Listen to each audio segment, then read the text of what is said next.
Mu karere ka Nyabihu bamwe mu baturage bagizweho ingaruka n'ibiza by'imvura biheruka, inzu zabo zigasenyuka, bavuga ko bazinutswe gutura hashyira ubuzima bwabo mu kaga. Aho nari ntuye njyewe harasenyutse naho ari mu manegeka, ndahaza ndakodesha. Maze gukodesha rero ndahaza gansangamo.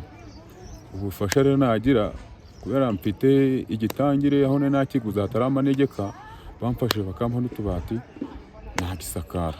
Mbese muri ryo joro gitifu umurenge yamaze kutujaburamo, ubwo nk'ejo inzu ihita igwa hasi. Mbese hariya nta mikorere ihari, nta wavuga ngo arahatura, nta n'uwavuga ngo arahagura aje arahahinga, kuko cyabaye ikiyaga gikabije. Cyokora tubonye uwadutera nk'inkunga twagura kandi hantu wenda hatari mu manegeka.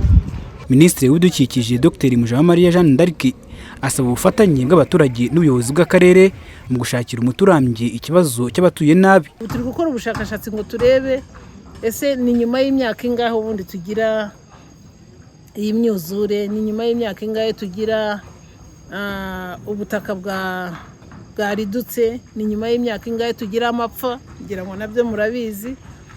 Ntabwo twifuza kuzongera kugira abantu basohoka.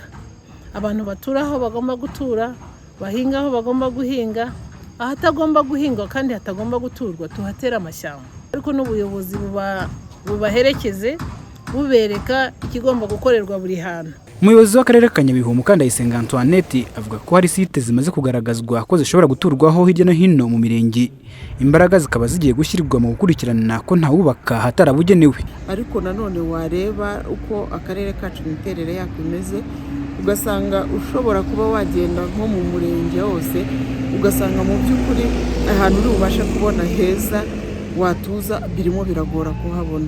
Ariko hamwe na timu y'akarere twabonye site 26 imirenge muri gahunda zitandukanye, mu nama zitandukanye, irakomeza nayo gushishikariza abantu kuva ahantu bari bajya gutura muri ayo masite. Kandi ni nacyo turimo tugamije, nicyo turimo dukora, ko abantu bitewe n'aho bavuye bagashishikarizwa, natwe tukabafasha kwimuka.